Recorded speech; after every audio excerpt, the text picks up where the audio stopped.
રાજ્યના પવિત્ર યાત્રાધામ એવા અંબાજીમાં અસામાજિક તત્વોએ પોલીસ પર હુમલો કર્યો। નમસ્કાર મિત્રો, હું વિપુલ પટેલ, શિક્ષાપત્રી સંદેશ ન્યૂઝ સત્યની સાથે। એક નજર આજના મુખ્ય સમાચાર પર। રાજ્યના પવિત્ર યાત્રાધામ એવા અંબાજીમાંથી કાયદો અને વ્યવસ્થાની સ્થિતિ સામે ગંભીર સવાલો ઊભો કરતો એક ચોંકાવનારો કિસ્સો સામે આવ્યો છે, જેમાં અંબાજીના વોર્ડ નંબર 8માં ધોળા દિવસે નશામાં ધૂત લુખ્ખા તત્વોએ માત્ર એક સામાન્ય નાગરિકને નિશાન બનાવ્યો ન હતો, પરંતુ ઘટના સ્થળે પહોંચેલી પોલીસ અને તેમની પીસીઆર વાન પર પણ લાકડીઓ અને પથ્થરો વડે હિંચકારો હુમલો કર્યો હતો।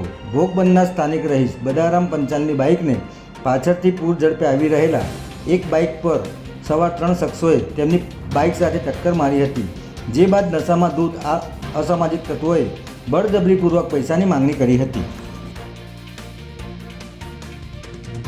ધોળા દિવસે બનેલી આ ઘટનાને પગલે આજુબાજુના લોકો એકઠા થઈ ગયા હતા, જે બાદ પોલીસને જાણ કરવામાં આવતા પોલીસની પીસીઆર વાન ઘટના સ્થળે દોડી આવી હતી, પરંતુ કાયદાનો સહેજ પણ ડર ન હોય તેમ નશામાં ધૂત ત્રણેય અસામાજિક તત્વો પોલીસને જોતા જ ઉશ્કેરાઈ ગયા હતા અને હાથમાં રહેલી લાકડીઓ અને મોટા પથ્થરો વડે પોલીસ વાન પર પણ હુમલો કર્યો હતો।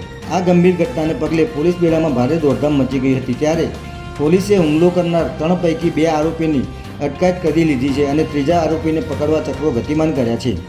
જય હિન્દ, જય ભારત।